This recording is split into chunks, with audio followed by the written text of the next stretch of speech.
Welcome to our channel once again. It's the 30th of September 2020. Today we are going to be doing a video about the opening of Entebbe Airport. Entebbe Airport is opening on the 1st of October, which is tomorrow. So we've come up with an idea to update you about what will be the rules and regulations, or call them the SOPs, to be followed by the travelers who arrive at Entebbe Airport, or people who will be traveling outside the country. Please don't forget to share, like and comment on this video. We are your friends Shibli and Ssali. We will be giving you more updates about things that are happening in this country. We are going to be covering the travels, the foods, the general lifestyle of the typical Ugandans. Today we are going to be looking at the SOPs, or call them the standard operating procedures to be followed by travelers coming into the country.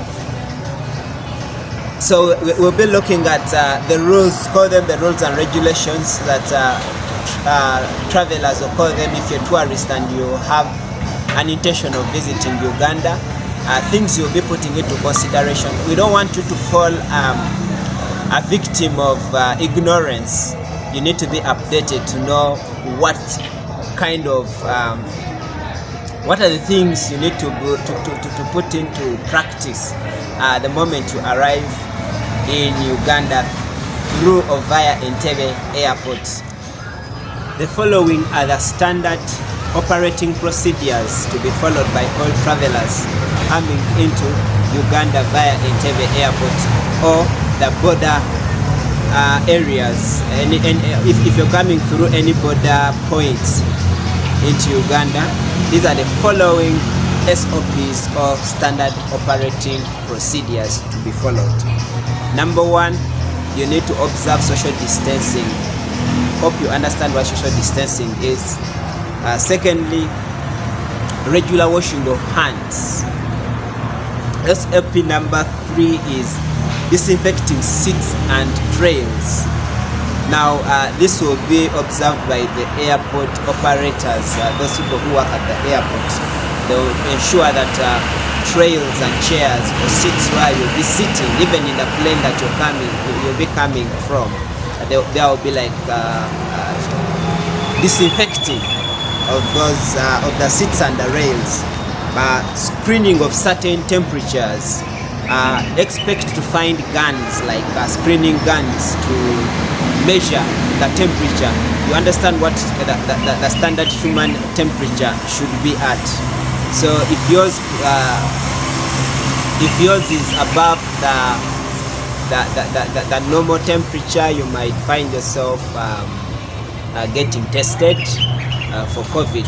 Use of protective gears by the staff. Now this rule will be used by the staff, so you assist the staff around the airport, or the airport workers are putting on protective gears to safeguard themselves from contracting the virus, or even to safeguard you as a person, because it wouldn't be a good thing for you to come from where you've come without the virus and then you contract it right from the airport points. Travelers will be tested before or at the time they enter and at the time they get out of the country. So expect that the moment you reach in Uganda, you'll get tested. And if the person is going out of the country, you'll also be tested at the airport before boarding the plane. Small luggages will be allowed in order to avoid congestion. Many people have been previously traveling with very many stuff, so this time you're expected to carry small luggages just to help, because remember now this time traveling or at the airport, you might expect to take a lot of time because of the number of the people and the processes that you have to go through in order to pass through the customs. So you're expected to carry small luggages just for convenience. All waiting lounges, or call them the waiting areas, that passengers occupy before they board the plane will be disinfected, and this SOP will be observed by the airport workers, or call them the cleaners.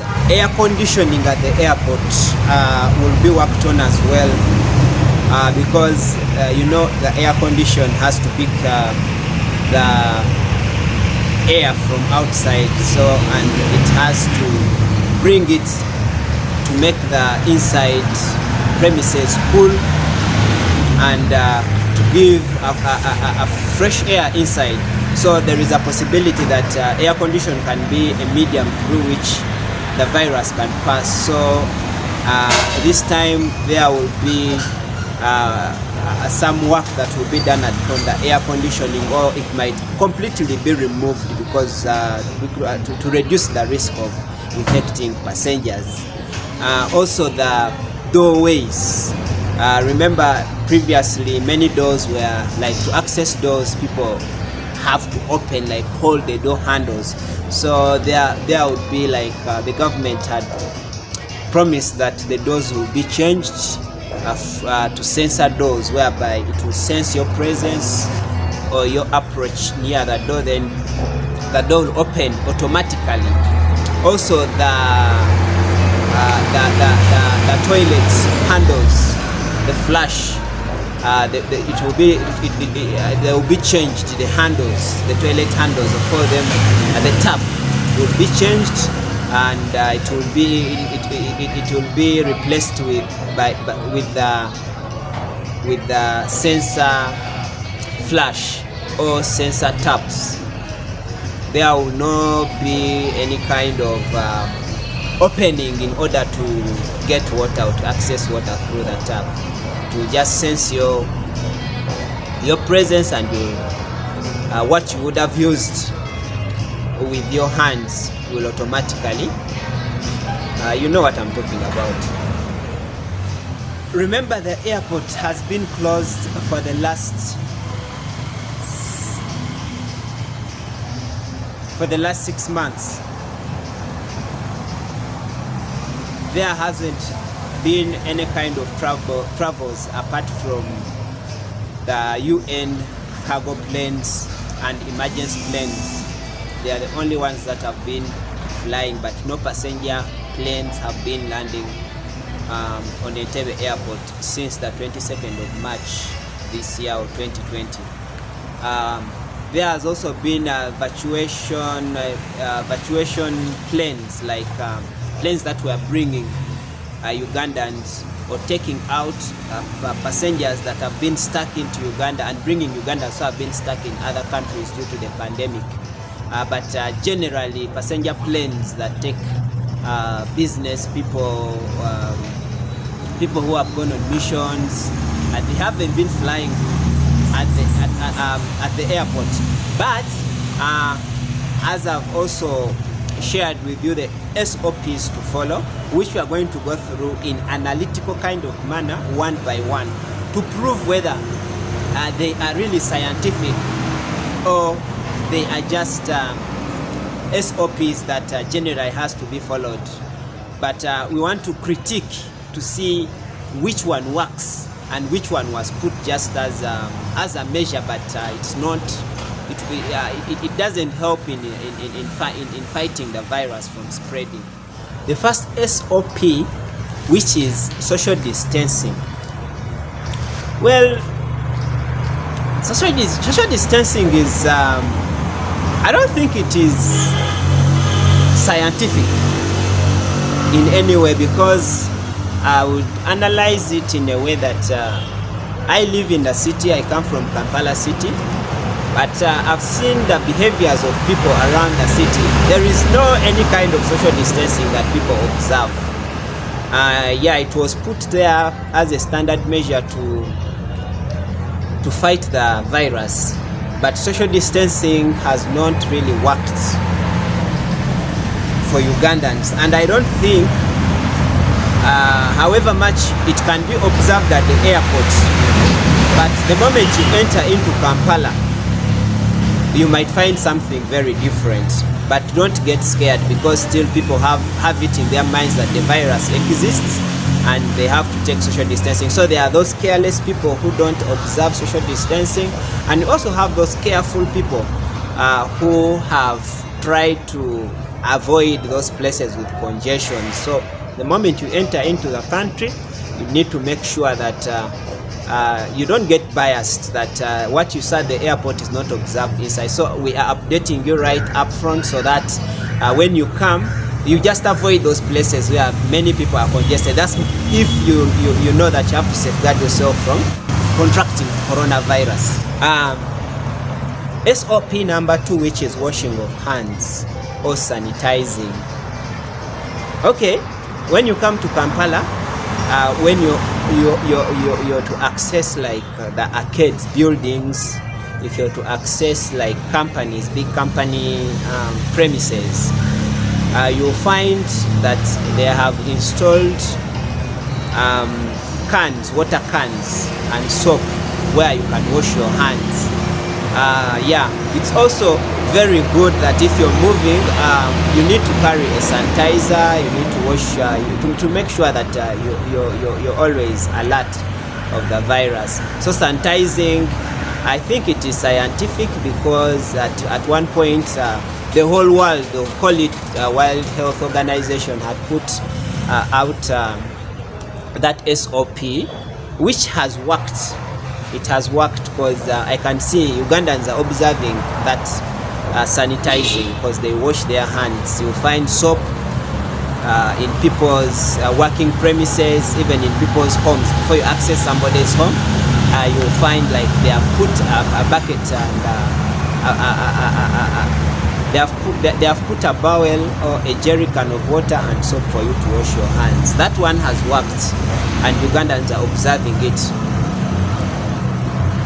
Wearing of face masks, yes, that one at the airport it will be automatic, because I understand like people from different places meet at that point, from different countries, from different continents, meet at that point.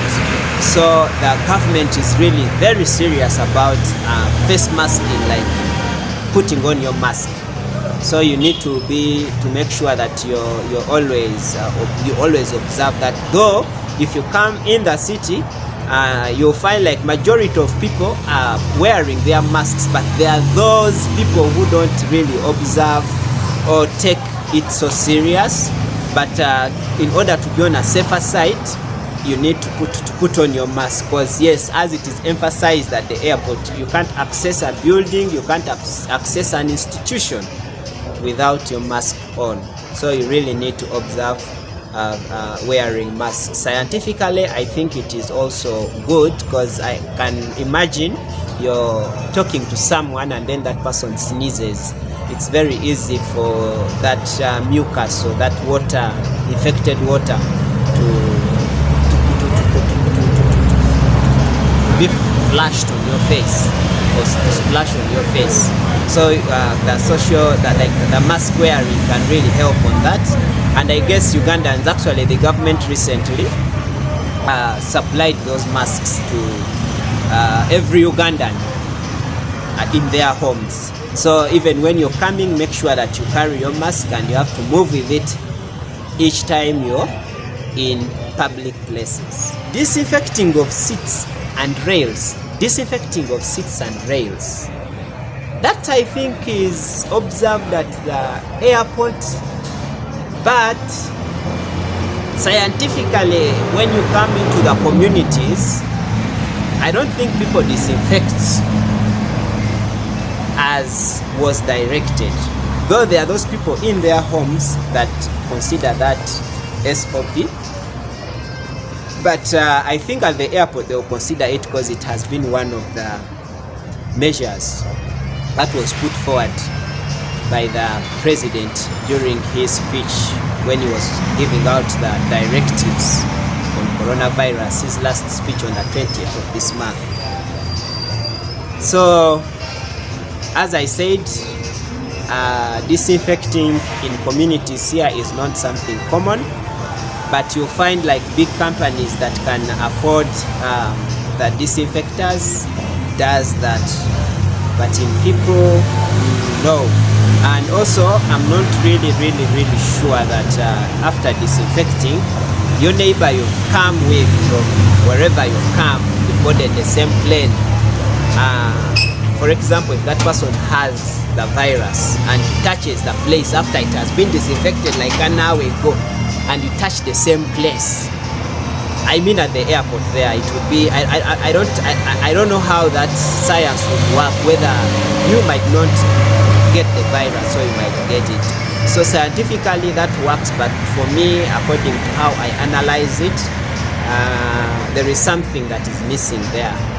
Other than saying that, maybe I would say that if they had said that people who come inside the country, like when you reach the airport, you should put on gloves, that would work better than disinfecting. And remember, you're going to share seats or the waiting lounges. You're going to share them, so you never know who was infected by the virus. Even before testing, you'll find yourself like you are congested, or you're congesting in an area with people you don't know where they came from.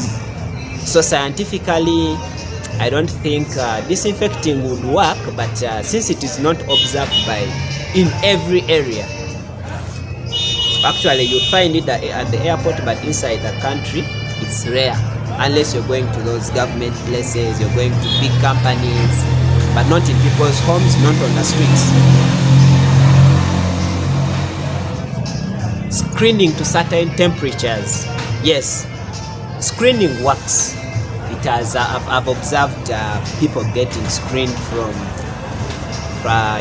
when you go, when for example you've gone to a ministry, you're going to access ministry premises, or you're going to an embassy, or you're going to a big company, a multi-million company, or you're going to a factory. People have been, even in town at arcades, in order to access a building, you'll find that the security are using those screening guns that measures temperature. So that one is everywhere, you'll expect it, and don't hesitate to put your head or your hand to be tested or to measure your temperature. And also asking if that is scientifically, is it scientific, or it has been just a measure that has been put to pass time. I would say scientifically it's okay, because there are people who have our body temperatures ranges differently.